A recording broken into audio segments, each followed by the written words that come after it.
Marcel Yammouni, welcome back to Australian Musician. Thanks for having me once again. What was the spark that lit your fire for music in the first place? The spark that lit my fire? Oh, well, it was always around the house, I guess. So having older siblings was probably the spark. My oldest brother Joe is a singer, guitar player, and he was always around the house, playing guitar and doing all that stuff. My brother David was a keyboard player, and my sister Susie, although she is very musical, started and then kind of quit early enough, and I kind of inherited her guitar. So that's probably what sparked everything. So my siblings basically is probably what sparked the, The albums that you played the hell out of as a teenager? Ooh, so many. I guess the difference between sort of the way music is now and back then was now you've got music at your fingertips with Spotify and what have you, like it's readily available. But back then, for example, I can think about one album being Dire Straits' Brothers in Arms, saving up for that, maybe not even having enough money to get it, and then maybe borrowing a couple of dollars from my folks or my sister or whoever, right, would loan me the money. So I'd probably listen to that album like on repeat for many, many months before, moving on to something else. So yeah, that was probably a staple one to begin with. Albums I can think of straight away, Van Halen 1. These were all sort of albums that my brother Joe had. Until probably CDs, when CDs came out, I think my first CD was Rory Gallagher's Top Priority album, and that changed everything. That's I started, trying to copy and emulate that kind of feel. So yeah, that's probably a big one for me. And then Johnny Winter was another one, and then Jeff Beck, funnily enough. I got into Jeff Beck's later albums first. So Jeff Beck's Guitar Shop was probably the first Jeff Beck album I heard.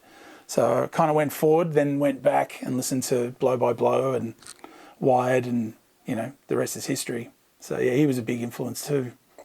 Your first professional gig?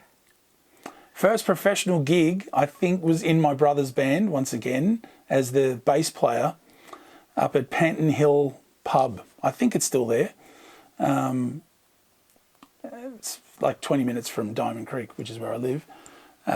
So yeah, it was a pretty rough pub back in the day, and they were doing like half originals, half covers, and I would have done anything to be in that band. So I got relegated to bass playing, which stuck. I've done bass most of my career, but yeah, I am a guitarist first and foremost. But yeah, my first professional gig was on bass. What about mentors along the way? Well, sort of in line with the theme, I guess my siblings would be a really, really good start. But I think when I got to NMIT, well, that's what it was called back then. It's called Melbourne Polytechnic now. But I had a couple of mentors, one being Glenn Blair, who was the coordinator. He got me in touch with like a really great drummer, like the first really, really great drummer that I ever worked with, which was, funnily enough, Jerry Pantazis, who's a, big advocate for the Guitar Show, and his brother Jack, is a phenomenal musician as well, guitar player. So Glenn, probably Glenn Blair would be like the mentor that he really kind of heard the music that I was writing and the way I was playing, and kind of went, you need to be working with this guy. So he kind of teed that up, and yeah, it was began a lifelong friendship with Jerry and his brother Jack, and everybody else in between. But yeah, that's going back, but yeah, that's early on. You went on to play with Vanessa Amorosi in her band? Yeah. What are your memories of that time? So many really fond memories, especially like the first time kind of going to Europe. We were a bunch of kids, basically. I was 23, 24 at the time. She was probably 18, maybe 17, 18. And the band, all of us were all roughly around the same age, and we were all experiencing it for the first time. So going to Germany, for example, you know, and playing in front of 60,000 people, you know, and the second year that we went and did a tour there, we ended up playing with the Joe Cocker band. So doing like a run of festivals where we would be on before him. And it wasn't like it was Joe Cocker and Vanessa Amorosi supporting, it was an equal billing. So we became fast friends with those guys in that band. And yeah, that's a really fond memory. I know all the guys in the band would probably share that same sentiment. You know, like it was our first time together, you know, us against the world kind of thing. And not that it was you know, us against the world. It wasn't negative. It was just that we were exploring things for the first time together. So that was nice. Who was Joe's guitarist at that time? Gene Black. Yeah, so Gene Black played with Joe for many, many years, but he also played with Tina Turner as well, and yeah, like LA Session Gun as well. So yeah, probably countless names, but yeah, we became fast friends as well. And you know, he's been to this room, and you know, we've hung out and eaten fish and chips together. And we recommended Joe Cocker at the time was a fish and chips guy. You know, he wanted to know where the best fish and chip places were, so we kind of hooked him up. So that was my connection with Joe Cocker, you know, but through fish and chips. We're in your studio. You've also become a producer. I believe the Shannon Bourne's debut album was your first go at production. It was. What kind of learning curve was that? That was an amazing experience. I mean, I've kind of watched Shannon grow up from like 13 years of age, I believe. 13, 14 is when I first met him. And he sounded like a seasoned pro guitarist back then. Like he was already better than all of us. You know, it was scary to watch this little kid walk out with a tie-dyed T-shirt of Jimi Hendrix in some shorts with a Marshall valve state, which is not an overly expensive amplifier. He just made it sound like a wall of Marshalls. He was just gargantuanly talented. And when he got in here, like I took care of the sounds as far as the production and who we were going to use on drums. I played the bass. We got Chris Wilson, God rest his soul, to come in and play some harmonica. But Shannon was the consummate professional. Once you just put him in a situation where you go, all right, go. You know, like we hit record and the track starts and it's just thunderous fire. So thunderous fire, there you go. That's probably the best way to describe Shannon Bourne.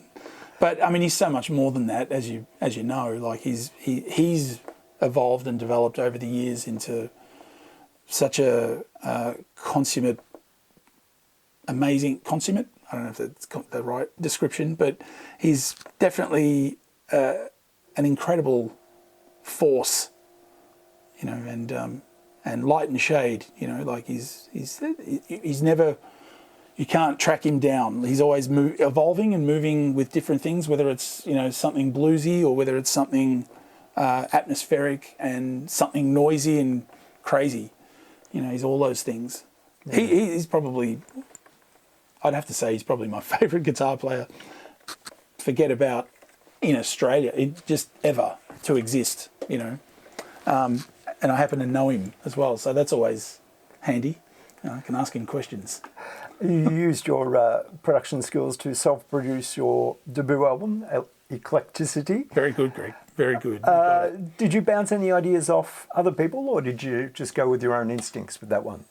Definitely bounced ideas. It was in, you know, I call this the Fortress of Solitude, right? Like, you know, it was in here where most of the stuff got done, but it was a collaborative effort with my good friend Johnny Salerno, who's an incredible drummer, and he was here with me every step of the way. There were a few tracks he didn't play on, but anything that had drums on it was him. So it was a lot of wood shedding. You know, we probably did an album before we did the album. You know, so a pre-production kind of thing. So yeah, Johnny when I started this studio, he was kind of the first guy to come in, and he was my guinea pig for, and it was great. We would just knock about and hang out all day and record drums, and then go into his MX-5 car, which had an incredible sound system, and then listen to what we just did and really dig on it. Like we're just having a great time. It was such an innocent, free time for us. So definitely Johnny Salerno is my collaborative partner in that one, and probably my brother Joe, because we lived together, and he would come in and have a listen, and I'd probably work on something for like 3 months, like one part, drive myself crazy with it, and then eventually kind of about to hit delete, because I'm a kind of delete guy. I'll play it. If it's not good, I'll delete it straight away. I don't want to edit it. I just want it to be a performance. I'm not like that with everything, but with my own music, I'm definitely like that. And I think with Joe around, I was literally about to hit delete on this one part, and Joe came in, and I go, have a listen. What do you think? And I played it to him, and he goes, yeah, it sounds good. And I go, oh, does it? Because you just lose perspective. You're in here all the time, and you just think, oh, yeah, I underbent on that note there. I'm trying to get it perfect. And then you realise, no, there's a soul in the imperfections. You've also been involved in TV shows like Australia's Got Talent and X Factor. What were your roles in those shows, and what was the experience like? Well, Australia's Got Talent, there were 2 roles with that. Sometimes I'd be on camera backing an artist that might be, doesn't have a band and might need a bass player or a guitarist. So Dorian West was the musical director of that band. He'd always put those together, and he took a bit of a liking to me, so he'd always call me in, and it was very nice of him to ask me to do those sort of things. I also did a lot of the kind of backing tracks, studio stuff. So sometimes there'd be like a magician, and we'd have to recreate the magician's soundtrack, which is probably like a mishmash of all different things edited together. So if anything had a guitar part in it, it was all charted out for me, and they'd send it through, and I'd be in this room kind of going,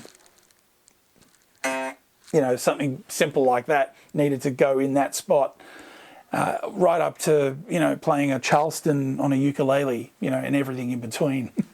So X Factor was another one where for TV purposes and for the albums that they end up releasing for the artists, there needed to be the backing track for that would go live, but also end up on the album. So we were essentially making an album every week, doing X Factor. It was a grueling process. You were the last face-to-face interview I did before the lockdowns. At the time, you were unsure, like everyone else, what was going to happen, how long it was going to go for. But you did go on to write and record your latest album, Non Essential Arteries. Yep. Tell me about the process of recording that album. Well, yeah, it was a lonely time, right? So we were all in our fortress of solitudes. Everyone learnt how to use Zoom, and people were buying audio interfaces and new cameras. I mean, even I did it. I bought, I started doing gigs from home, and I thought, well, I've got to up the quality of what I'm doing. But the album was. It was a great experience, kind of doing everything from the ground up on your own. So I didn't have anyone to sort of bounce ideas off. Funnily enough, I did. My partner Romina was probably the only person I was actually allowed to see. So she would probably cop the brunt of it, and she's actually got quite a good ear. So she was really helpful and really instrumental in that second record, which is a slight departure from the first record, which is more of a jazz rock fusion record, whereas this one's more kind of electronica with guitars kind of thing. Almost kind of like what Jeff Beck did later in his career. Yeah. Yeah. It's a great mix of ambience and rock. You mentioned Jeff Beck. Are there other artists that you admire that work in that field? Oh, absolutely. I mean, so again, going back to the siblings, so Joe was a rock blues aficionado. Like he supplied that side of the world, that side of music to me. My brother David, on the other hand, was new age, synth generated, anything from Giorgio Moroder to Jean-Michel Jarre. That's the ambient side, and the keyboardy synth tech side of things. So I've always had that in my life. So, and my sister's MTV generation like me. So I'm pop, I'm rock, and I'm electronica fusion, if you will. Sobrano calls me Fusion Boy, Phil Sobrano. He's basically dubbed me with a character. He goes, Fusion Boy. It's Fusion Boy over here. So, yeah, watch out for Fusion Boy. You recently released a new track, Eternal Horizon, a tribute to Jeff Beck. It didn't take you long to get that out and get it done. What did Jeff Beck and his playing mean to you? Oh, he's the GOAT, as if you will. He's the Michael Jordan of guitar players. Jeff Wells, Australian great guitar player. Guitar playing is not a competition, and Jeff Beck wins. Like that. That was a quote that came from him, and it always stuck with me. Massive influence for me. So I was working on a track. I was working on Eternal Horizon, and I was trying to come up with something interesting, something a little bit left of centre. And then while I was working on it, Jeff Beck passed away. And it kind of dawned on the inspiration from that was channel him and make that the sound that you're looking for. Otherwise, I probably wasn't going to have guitars on the track. It was going to be a really weird one. I went a little bit crazy with it. I was like, I don't think I'm going to put guitars on this track, which is unusual because every track I have, I'm a guitar player. How can you not have guitars on your track? So yeah, that his passing kind of inspired me to channel his vibe, and I think it worked. It's really, I was in this room, really insular, really kind of trying to dig deep, and then that performance on that track came out. So yeah, massive influence.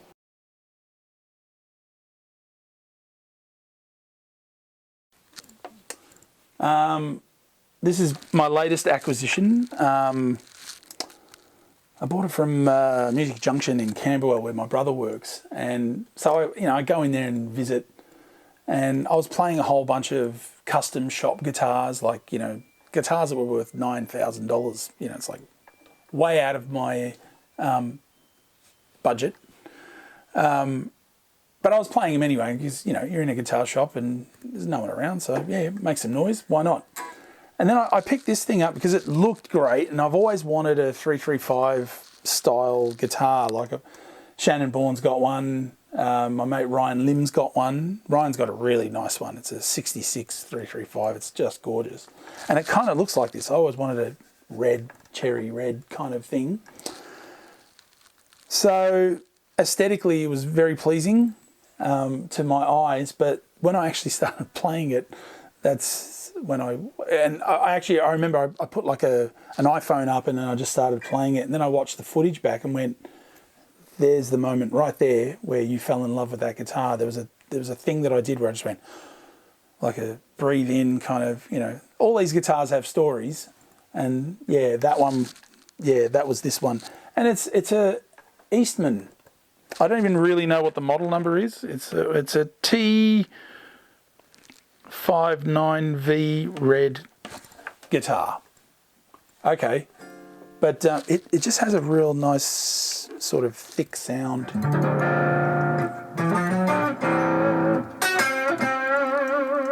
And I love the bridge pickup.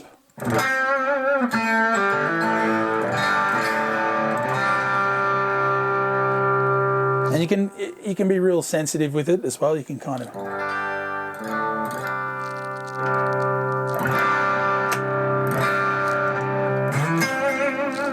So yeah, like it does everything I want it to do. So I don't need too many excuses to purchase a new guitar. Like if it's different to anything else I've got, it usually piques my interest and ends up in the guitar rack. Is there a guitar that you've used for many years that you would consider that was your main guitar? Ooh, good question. So it depends. Obviously, you've been playing a long time, so there's different guitars that do different things, right? So we've got what have I got here? You know what? I'll say this Strat here. There's a couple of Strats. This one in particular. So this is a Rory Gallagher custom shop. So this guitar actually belonged to Paul Gale, who's at Cole Clark Guitars now, and he's from his business was called Soundworks, which is where I spent a lot of time as a kid. My brother Dave worked there, and Paul's done a lot of things. I have a couple of Soundworks guitars that are pretty important to me as well, but this guitar was his personal guitar, and I always wanted a white Strat. Jimi Hendrix played a white Strat on this album cover that I had, and I always wanted that guitar. That was like, as a child kind of thing, and still do. And I brought in a white Strat that someone was selling, and I wanted Paul to just kind of look it over and make sure that it was all, all good. And in typical Paul fashion, he's like, "Oh, lad, this isn't a good guitar, it's been painted with car paint. It's no good." He goes, "Here, try this. Like this will give you an idea of what a good Strat should sound like." Or typical Paul's always educating us, giving us the skinny on what's good and what's not good. And then I was in the shop for 3 hours playing this, and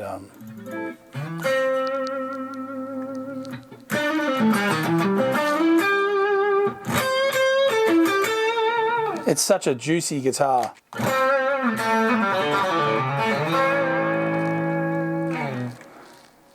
And so I managed to leave Soundworks without buying it. It's Paul's guitar anyway. I didn't think, but then something came over me to ask the question. I go, "Paul, I think you need to sell me this guitar." I didn't have the money for it, mind you.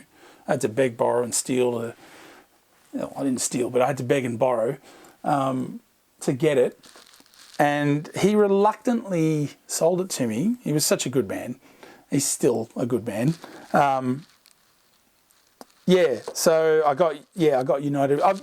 Most of these are my own wearings, but it did come like this. It was literally a snapshot of Rory's guitar after he passed away. Right down to 5 Godos and 1 Spurzl machine head, and all the little nicks and scratches and the whole bit. So it was already kind of like that before I got it, but over the years of playing it, because it's exposed to the elements, I guess, it's been refretted. So that's how much I've played it. Yeah. So yeah, this would be it. Yeah. Talking about guitars, you're playing at the Melbourne Guitar Show, the 2023 Melbourne Guitar Show. Yeah. What are your Melbourne Guitar Show memories? I remember. All right.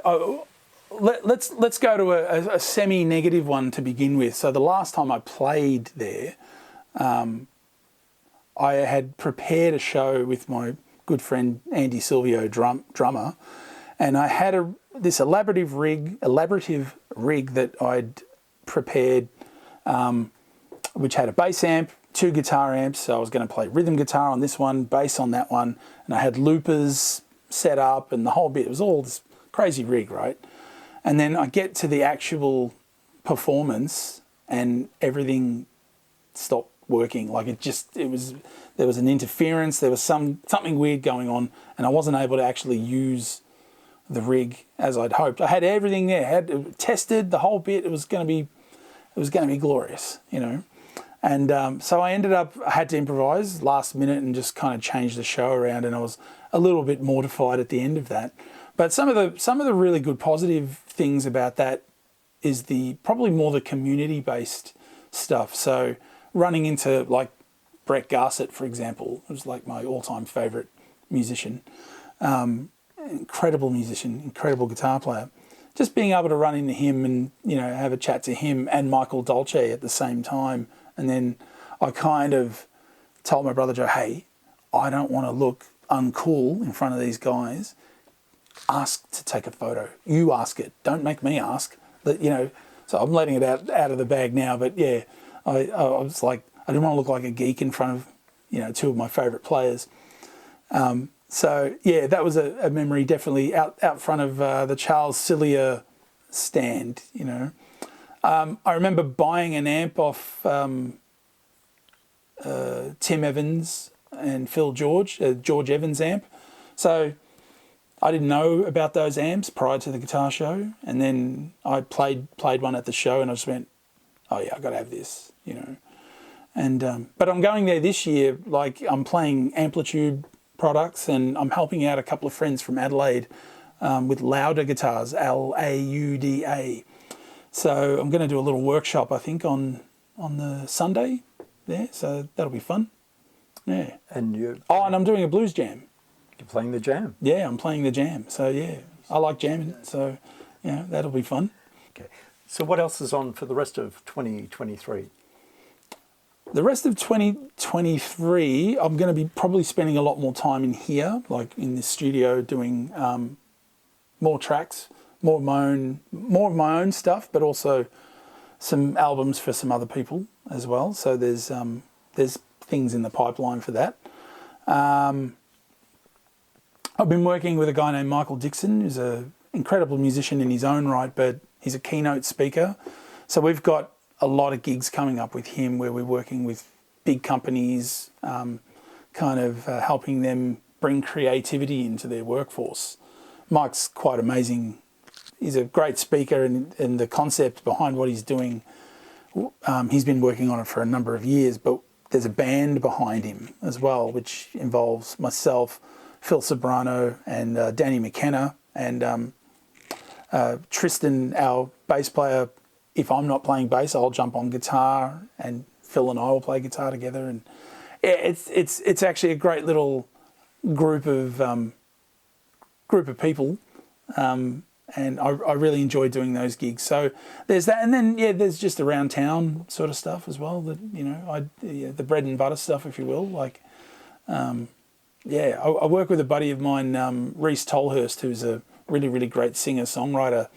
So I just did his single. He actually released his single a day before mine, and so it was a very fecund week of music, you know, very productive. So yeah, more of that. I love doing that. I love collaborating with other people on stuff. Even with my partner Romina, like we're doing a lot of sort of EDM stuff together, which you know, progressive house, that kind of thing. She's a real heavy influence for me with that. She keeps me on my toes with that. So that's a slight departure away from guitars, but yeah, I'm changing it up a little bit by actually adding guitars to kind of electronic music, you know, electronic dance music, if you will. So yeah, I'm going to keep experimenting with that and see if I can get a nice thing going there. Yeah. Right, Marcel, thanks for joining us. Thanks for having me.